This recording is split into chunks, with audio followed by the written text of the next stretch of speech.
If you can hear me, clap once. Nice. If you can hear me, clap twice. Woo. If you can hear me, clap 3 times. All right, that's awesome. Thank you, everybody, for showing up today to protect the Montana Constitution.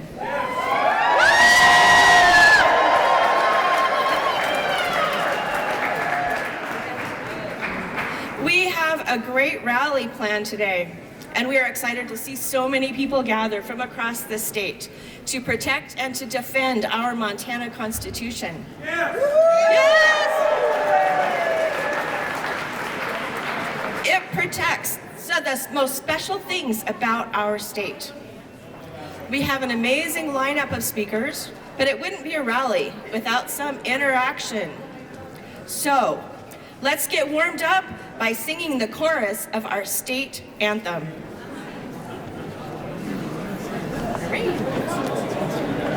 Okay, you guys ready? I bet you. Is that better? Hearing? Okay, here we go. Montana, Montana, glory of the West. From all the states from coast to coast, you're easily the best. Montana, Montana, where skies are always blue. M-O-N-T-A-N-A, Montana, I love you. Woo!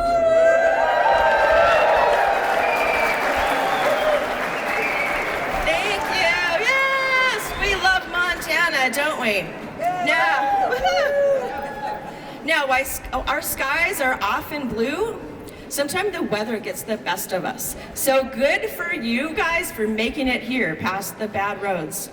And for those who are stuck in every other places in the state because of the interstate closure, we know they're with us in spirit.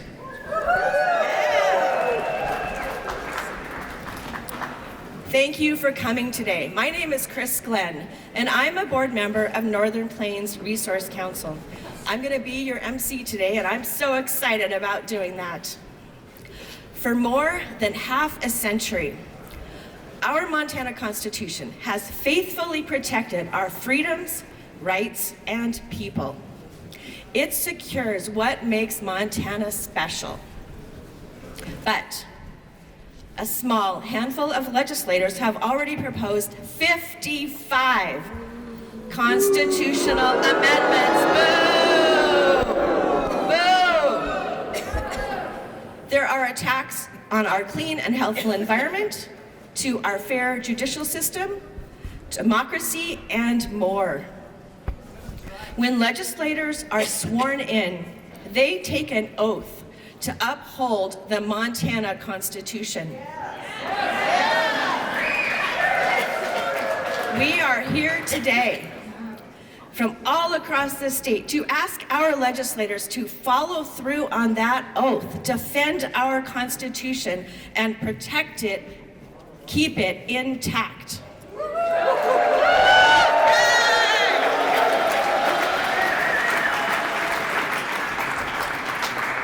Now, speaking of those legislators, keep in mind this is a working building. So please leave room on the stairs for people to get up and down the stairs. And if it gets too crowded, move up to a higher gallery so that you can watch up there. I would like to thank all of our rally co-sponsors. There are a lot of them, so please hold your applause till the end.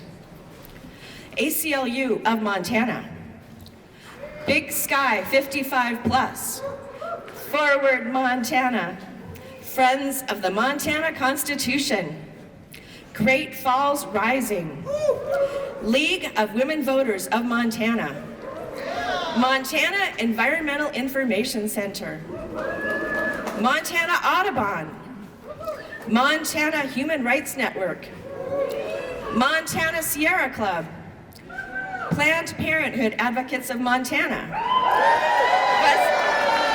Western Native Voice, and the Wilderness Society. Let's give them all a big hand.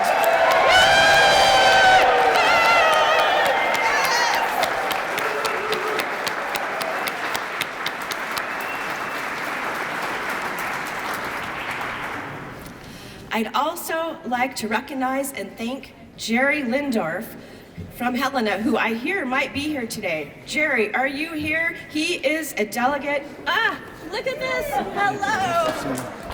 Jerry is a delegate of the 1972 Constitutional Convention.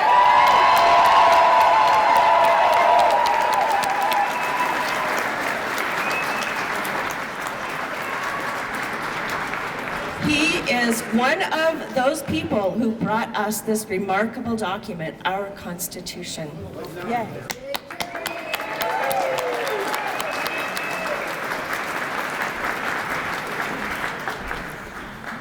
Now, Northern Plains has a petition circulating here. We're asking the legislature to leave our Constitution alone.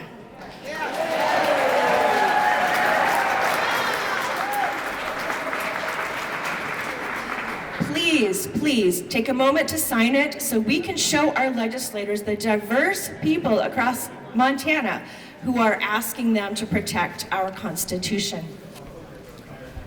Also, for people who are inclined to do this, the Friends of the Montana Constitution and the League of Women Voters also have a petition.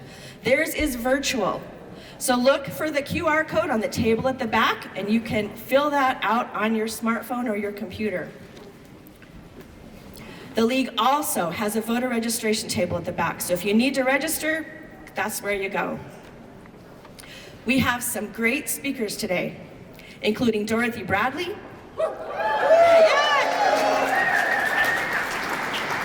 Lucy Hochstartner, and former Governor Marc Racicot.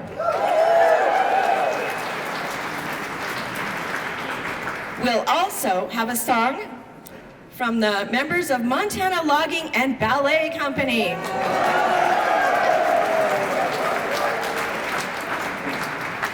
They have come out of musical retirement and have written a song just for this event and our Constitution. Woo!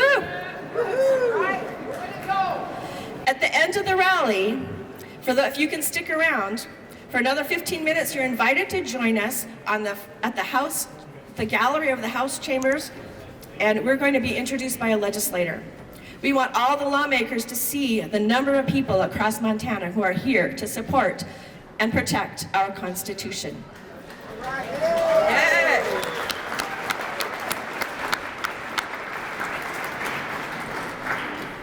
So, that is enough housekeeping. Our first speaker today is Dorothy Bradley. Dorothy has spent most of her life working for the people of Montana. She was first elected to the Montana legislature in 1970 at the age of 23 and was then the only woman in the House at that time. Yeah, I don't know about you guys, but what were you doing when you were 23? I wasn't doing anything like that. She served 16 years, including before and after our Constitution was adopted. And she brings a special perspective on this time of its 50th birthday. Welcome, Dorothy.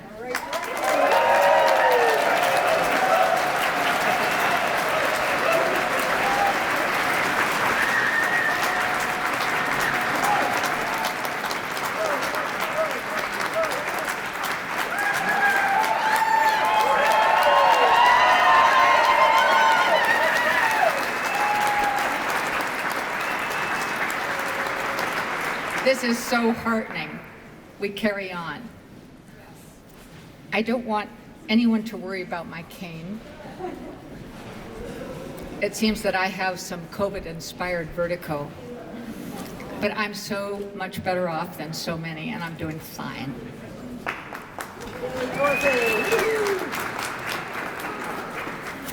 Here we are. Wallace Stegner was the writer of the American West who gave us our sense of place. our sense of belonging in this unique and spectacular homeland. He called it the native land of hope. And he reminded us that if we will embrace cooperation, we have a chance to create a society to match the scenery. My political work has always been driven by that vision. And I've always believed that this unique and remarkable homeland is what holds us all together. I've come to see the Constitution as the written counterpart. It is our code, it's our declaration that also holds us all together. Right here, starting with the preamble, grateful to God for the quiet beauty, the grandeur, the vastness of Montana. And from there it unfolds into these simple words and powerful provisions, granting us not just justice for all, but dignity for all, bringing government closer to the people, physically and mentally, ensuring a clean and healthful environment, but obligating us to pass it on. You know, it's as if for a moment in Montana history, we achieved the Stegner vision of a society to match the scenery. So different from our last document, written by Copper Kings, who didn't even give women the vote, let alone the right of privacy. So I'm here to express my gratitude for this incredible document, but also for the manner in which it was written. 100 delegates, as diverse as the Montana landscape, ordinary people, but finding themselves in a position to matter and rising to the occasion. Their marching orders might have been found in the observation of Delegate Dorothy Eck, whom so many of us knew, who said, "We knew nothing would happen unless everyone was involved." So everyone was involved, which they managed by creating bipartisan leadership at every level. And when they were satisfied with their document, they spread out across the whole state, unified and determined to get their document approved by the people. I was in a very special vantage place at that time, serving in the legislature before and after the Constitution. As amazing as it seems, it was okay that we didn't post the time and place of committee meetings, that we excluded the press and the public at the drop of a hat, that we voted in secret. But the new Constitution required that we changed. So we did, and we made it a better place.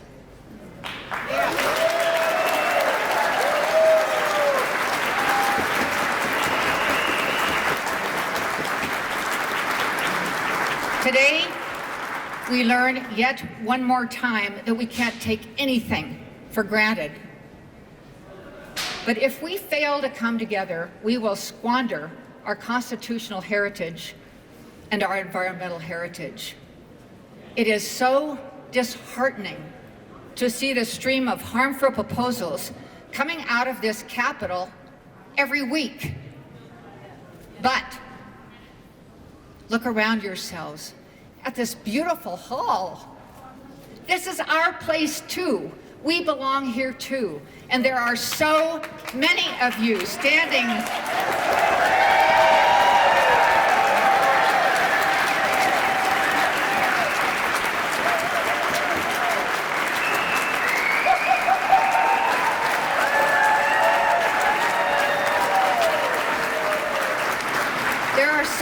of you standing here right now, shoulder to shoulder, at the front line. This is the moment to believe in ourselves. They say when you're approaching the pearly gates, you will see St. Peter looking at you. He's looking for scars. And if he doesn't see any, he will say, "What? You didn't find anything worth fighting for?"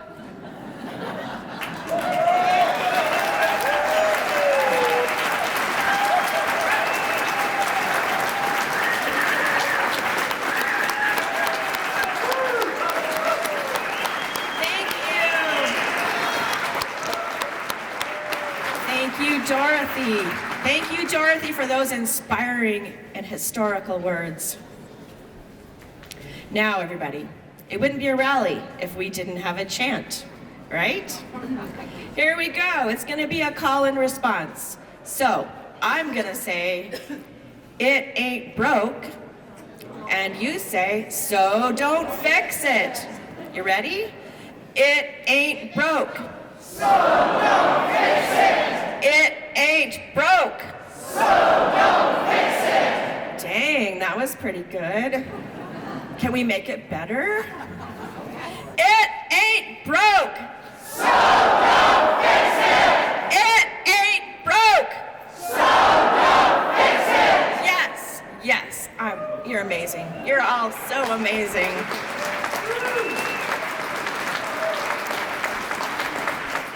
Our next speaker is Lucy Hochstartner of Bozeman. Lucy is a globally competitive biathlete and a youth-focused community organizer and advocate with years of experience. Please welcome Lucy.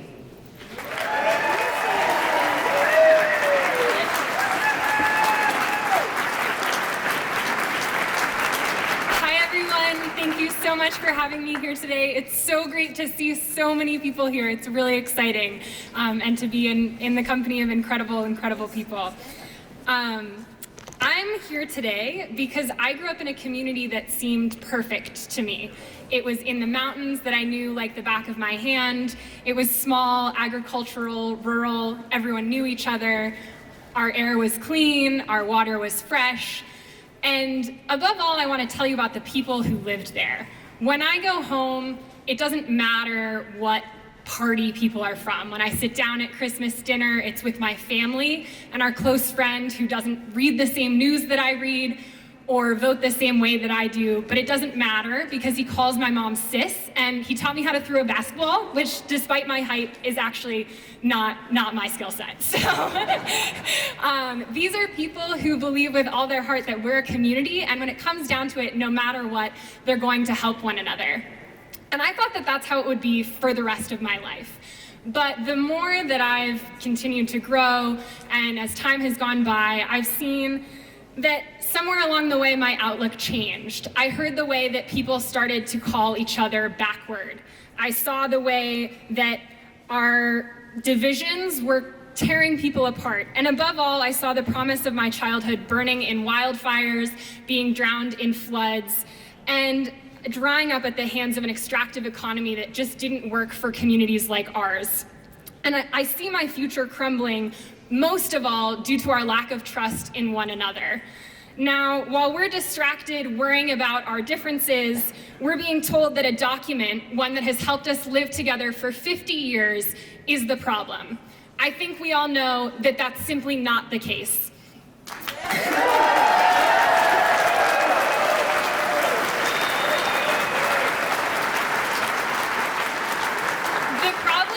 There are legislators trying to rewrite the Constitution in their own image, to pick winners and losers, and to accelerate the destruction of communities like mine. Our Constitution, as it stands now, is a beautiful collection of words, rights, and rules. I won't harp on them. I didn't write it. I'm not a lawyer. I haven't the skills of our other speakers today. But what I do know is that what I love most about our Constitution, when it's taken on the whole, is that it enshrines our right to a positive liberty, to a world that my generation can grow old in. Looking out into the years, this is a document that makes me feel safe. This document is a social contract that makes our communities possible. So I hope that today many of you came from communities like mine. I'm guessing you do. No matter where you're from, your people matter. Our Constitution that helps live our lives together matters. So I hope that today we can all rise up together against the real threat, the interests that are trying to divide us. They're trying to make a buck, to score a political point, and to remake the world where they are on top. But we need a constitution where no one is on top and where we can all come together, equal under the law, in community with each other and our planet. Thank you so much.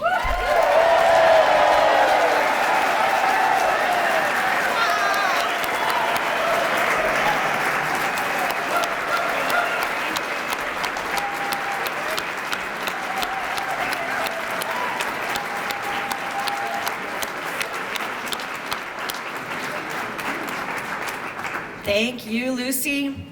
I don't know how old you are. Maybe you're 23. I don't know. These young people. Wow. Okay, let's do another chant. This one's more simple. It is just hands off our Constitution. Ready? Hands off our Constitution. Hands off our Constitution. Hands off our Constitution! Hands off our Constitution! Hands off our Constitution! Wow.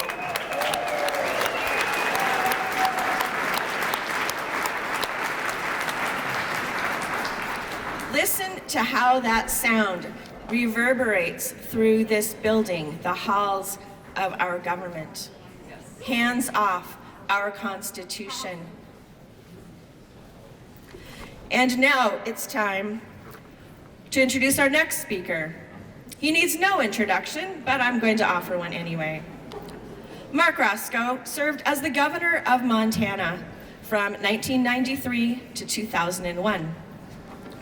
Prior to being governor, he was Montana's Attorney General from 1989 to 1993. Governor Racicot has been on the board of directors for the Corporation for National and Community Service, Carroll College, Lewis and Clark County United Way, and he is past chairman of America's Promise, the Alliance for Youth. Please welcome Governor Marc Racicot.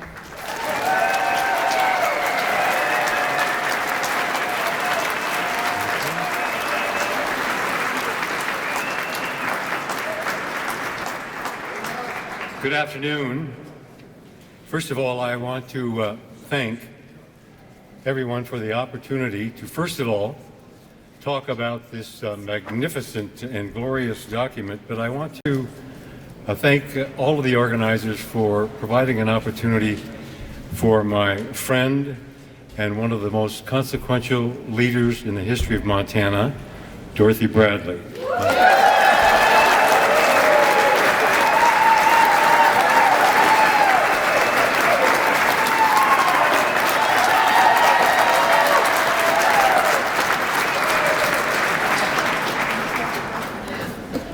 Last year, we celebrated the 50th anniversary of the 1972 Montana Constitution.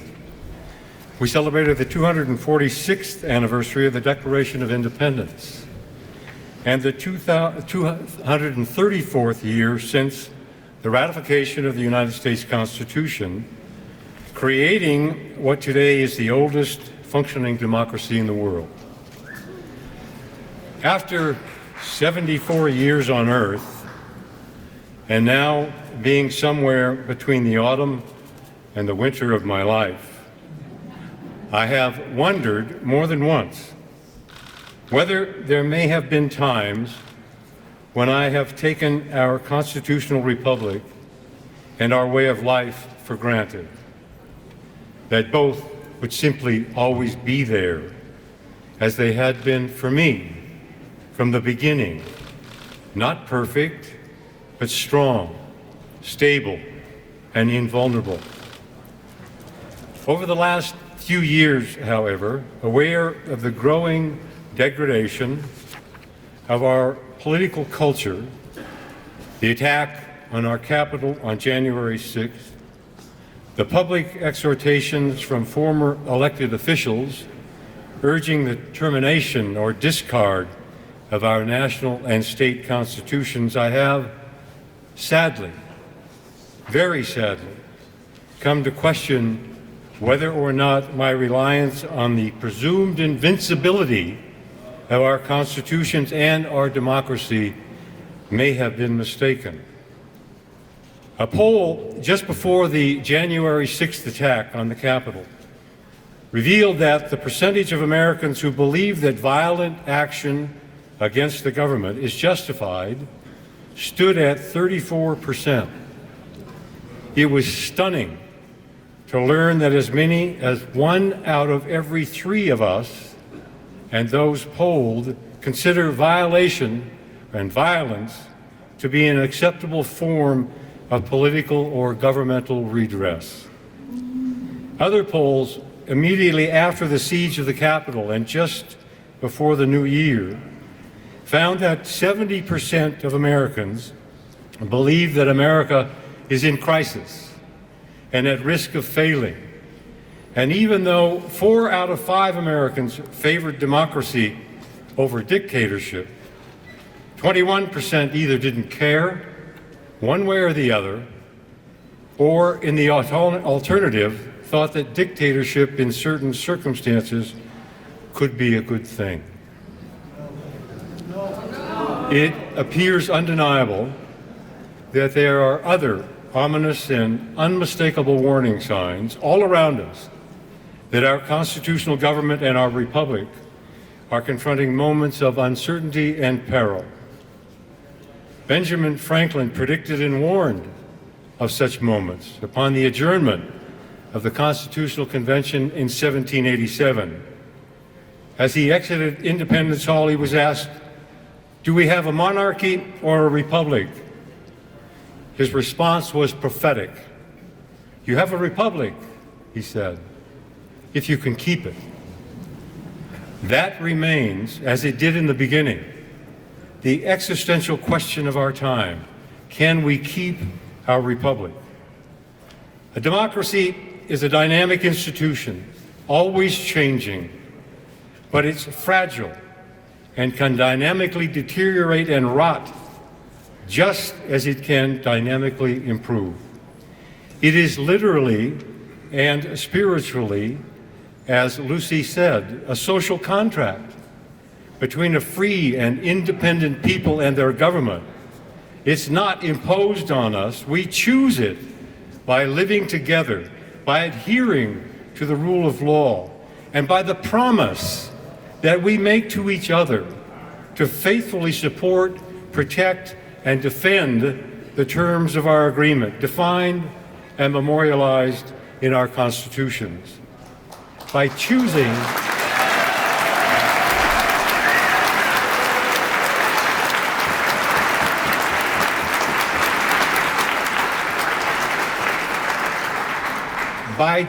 democracy, we simultaneously make a solemn commitment to our union.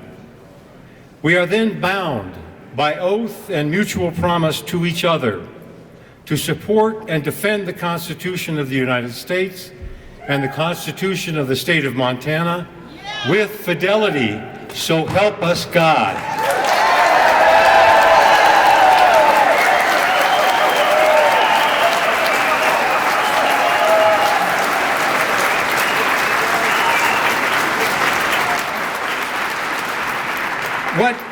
What did the framers of our constitutions intend when they chose fidelity or faithfulness to be the standard that provides guidance for appropriate behavior by every one of us as citizens? Clearly, they envisioned much more than waving a flag. They intended to saturate the Constitution with expectations of faithfulness to the well-being of our fellow citizens, to the cause and the protection of freedom, to a shared set of values and virtues, to the preservation of our union and to the rule of law. The fidelity referred to in our founding documents is not only faithfulness to the literal words or commands of our constitutions, it also commands faithfulness to the virtues that are embedded in the design and the structure of our constitutions, virtues that are indispensable to endurance and survival of our constitutional democracy and our way of life, and virtues that provide the adhesive to preserve our union. Throughout all of human history, people around the world have tried and experimented with just about every conceivable form of government imaginable in various attempts to discover how to live together for the long run in safety, freedom, and peace. It all began with the law of the jungle in the beginning, where the strongest prospered and the weak did not. Over a period of 2,500 years thereafter, humankind accumulated experience with every governmental structure imaginable, including monarchies, aristocracies, tyrannies, oligarchies, theocracies, and despotism of every kind and sort. Experience with these governing structures reached their zenith in the Age of Enlightenment in the 17th and 18th century. The American colonies, providentially or coincidentally, depending upon your perspective, having endured the vagaries of an oppressive and distant monarch for almost 2 centuries, along with their own impotent and failed governmental structures, set about to draft in Philadelphia in 1787 what initially was to be amendments to the Articles of Confederation. Recall, if you will, that the first permanent British colony was established on the North American continent in 1607. It was 167 years later, in 1774, that the first Continental Congress was formed. The Declaration of Independence was signed in 1776, followed by the signing of the peace treaty with Britain in 1783, after 8 years of war. Since the establishment of the first American colony, 7 generations of Americans had waited 176 years for the independence of the United States to be recognized around the world. It had taken 8 years of a costly, brutal, violent, and painful war. Importantly, 1/3 of those who gathered in Philadelphia in 1787, 4 years after the war, were Revolutionary War veterans. It had taken 5 years to draft the Articles of Confederation, to debate them, to amend them, and to persuade the last state to ratify them. And what did the states agree to by enacting the Articles of Confederation? A, quote, firm league of friendship with each other, not a solemn bond or an eternal commitment, one to the other and to the whole of the nation and the Union, but just a firm league of friendship. There were no provisions in the Articles to collect taxes, defend the country, pay the public debt, or regulate trade and commerce. The troops during the Revolutionary War lacked boots, food, weapons, ammunition, clothing, and medical care. Public debts continued to go unpaid. 7 states began printing their own money. There were more and more boundary disputes. Tariff laws were passed by the states and imposed on one another. New Jersey had its own customs service, and 9 states had their own navy.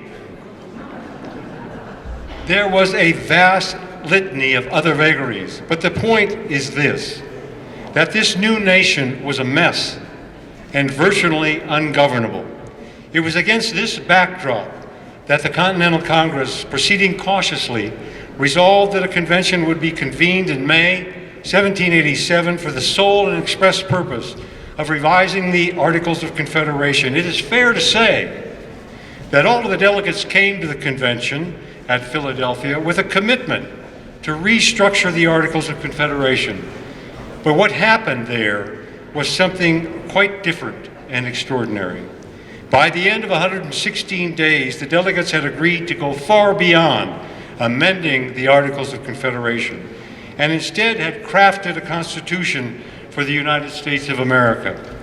After having been without an effective national government or a constitution for 181 years, the Constitution of the United States of America was ratified by the required majority of 9 states 10 months later.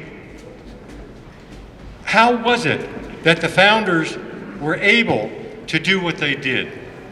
To begin with, there were no political parties yet identified and operative. The delegates were all present in the same room for 89 days of discussion and argument at Independence Hall. There was a rumor, an imposition of a rule of confidentiality in order to prevent rumors and misinformation from circulating in all of the colonies. More importantly, there was no internet or social media, so that it was virtually impossible to preempt thoughtful consideration and discussion in favor of the flooding of the zone with deafening noise, confusion, ubiquitous prevarication, and outright piffle.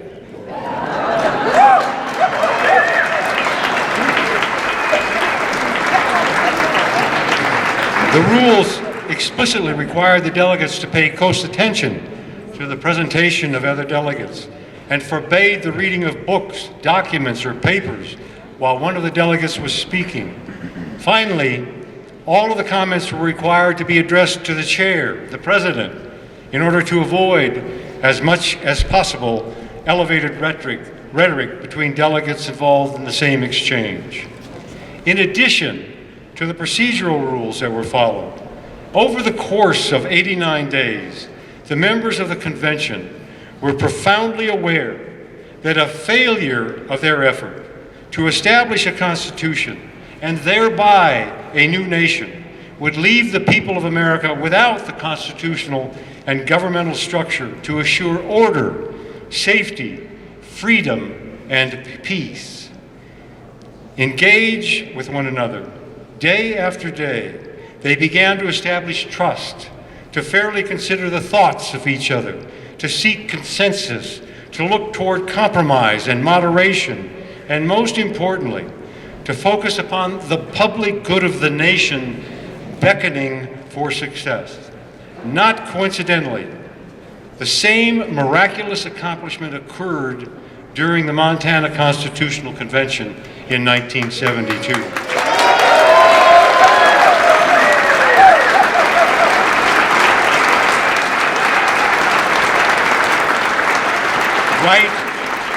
Right in this building, and for many of the same reasons.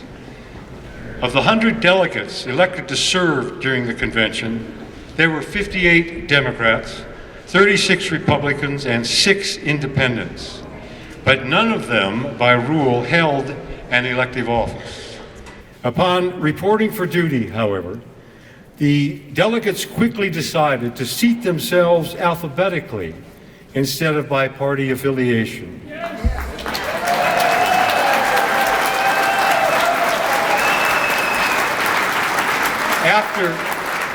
After 54 days of deliberation, the newly drafted Montana Constitution was signed by all 100 delegates, fulfilling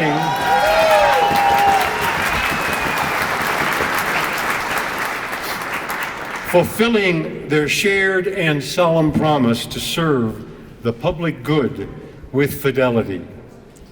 The delegates to both conventions, 185 years apart, emphatically answered Alexander Hamilton's question whether men and women are really capable or not of establishing good government from reflection and choice, or whether they are forever destined to depend for their political constitutions on accident and force. The answer was an affirmative yes in both instances.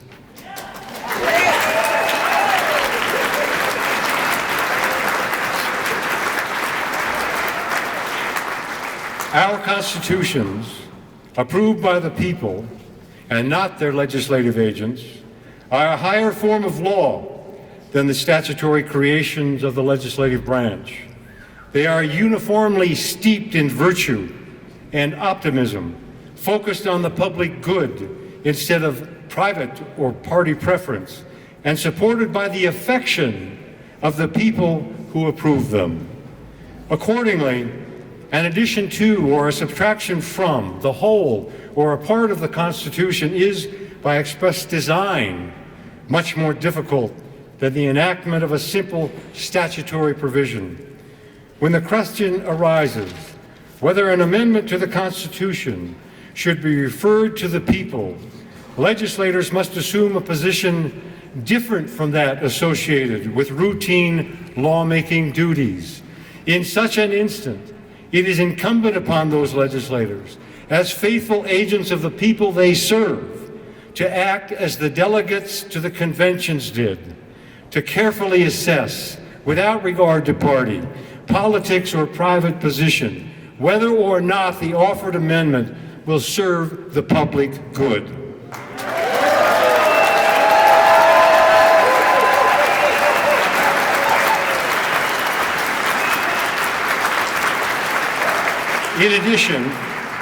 In addition, recognizing the Constitution's embrace of moderation and self-restraint, as well as the mandatory separation of powers embedded in its provisions, legislators are duty-bound by faithful adherence to their oath of office to avoid referring to the people an amendment that does not serve the public good or one that allows encroachment of one branch of government by another.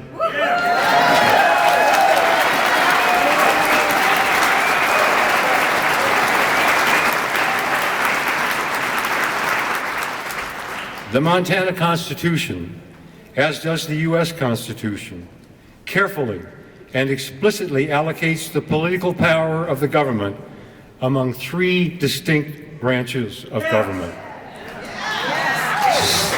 Such is the means of preventing the arbitrary exercise of power.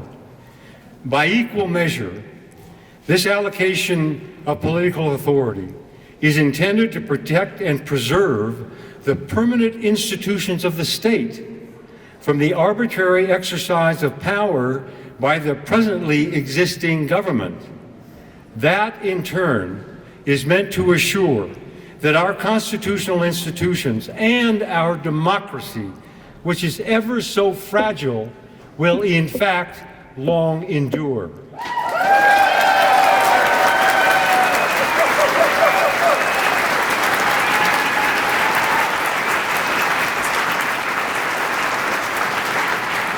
Constitutionalism, then, in its provision of a higher law, is intended to prevent the ability of government authorities to act arbitrarily and constrains their attention to actions for the common good without encroachment by one branch or another.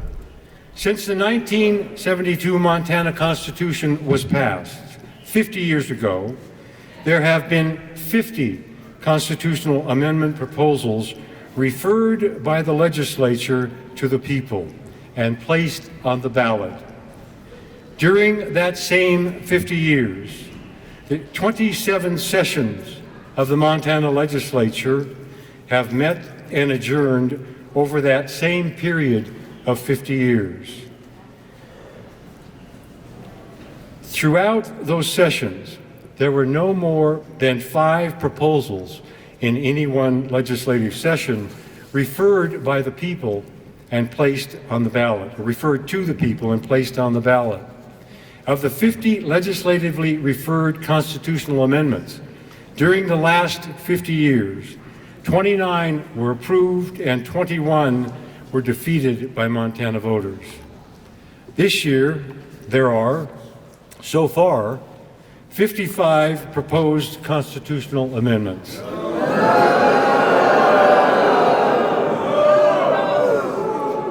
It cannot escape notice that the unprecedented number of the proposed constitutional amendments presented to a single legislature exceeds the total number of legislatively referred constitutional amendments placed on the ballot during the last 50 years. At the end of the day,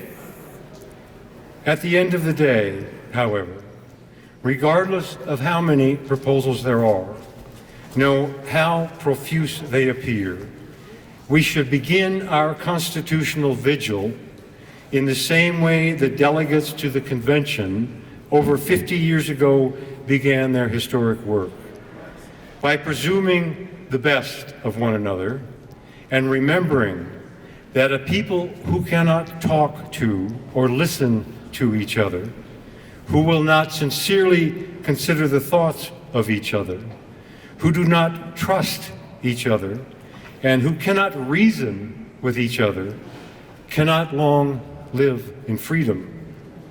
The architect of the design of the separation of powers, one of the foundation stones upon which our constitutional structure rests, instructed that virtue is the animating force of a democracy. In a republic, he said, virtue may be defined as the love of laws and of our country. As such, love requires a constant preference of public to private interest. It is the source of all private virtue.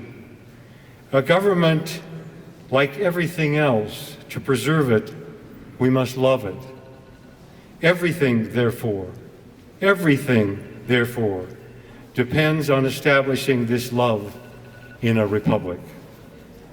Let us, then, from every center of political interest and energy, proceed with good sense and honest purpose.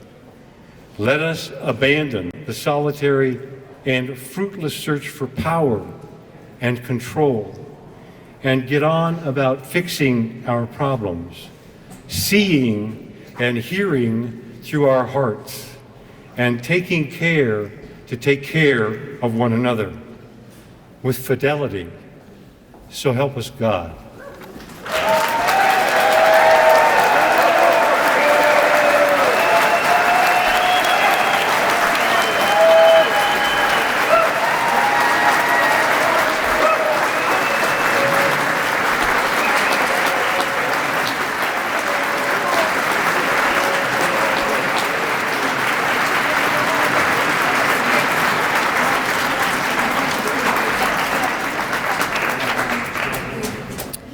Wow.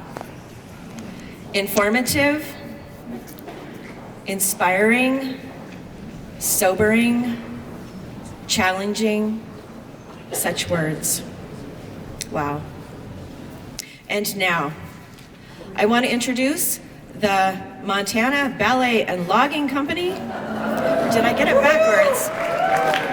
They have come out of retirement with a special song for our Constitution.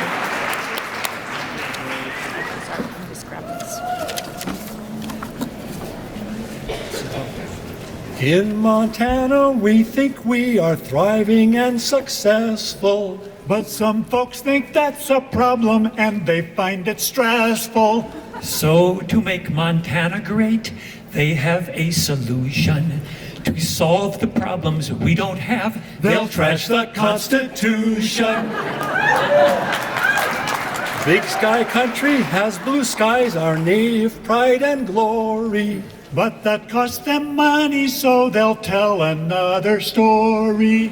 They need toxic waste and smog, runoff and pollution. So to trash the countryside, They'll trash the Constitution. People think it's good to have our liberty and freedom. They don't see their dignity and power will mislead them. women make their choices by themselves with resolution. So to put an end to that, they'll trash the Constitution. In Montana, voters voice opinions in elections. But that sends us off in many differing directions. With one-party rule, they'll void the people's contribution. They can rig elections. They'll trash the Constitution.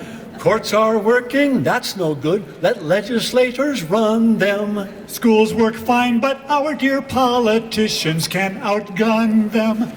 Take the power from everyone. welcome persecution.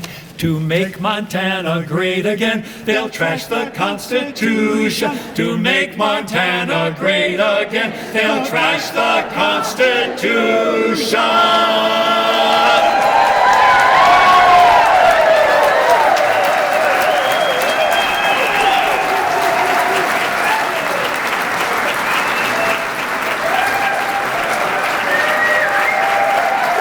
There are people in the audience that have the words to the song. People in the audience, some of them have words to the song you can get, and there's a QR code where you can see a video, which includes our fourth member back in Maine who wrote this for us. Yes,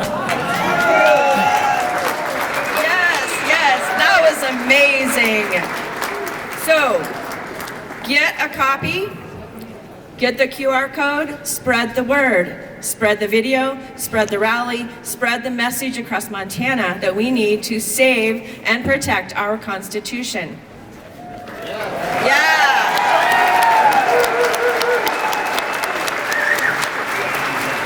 And now, if you can stick around a little bit longer, this is the time to head to the galleries of the House and Senate. So, Sydney and Svein are going to be leading people. They should be behind me. Wave. Here's Svein. Sydney's right there. And Sydney's waving in the back. So we'll be heading up the stairs to the galleries to the 4th floor. A few notes about the legislative galleries. You can't take in signs, food, or drinks, so please leave your signs here or outside the galleries. Please take off your hats, silence your phones, and be silent and respectful. This is our government. Thank you all for coming. Thank you to all of our amazing speakers and our entertainer. Thank you for everyone. Have a good day. Oh, and after folks are introduced, you're welcome to come back for sandwiches. We have food. You just can't take it into the gallery.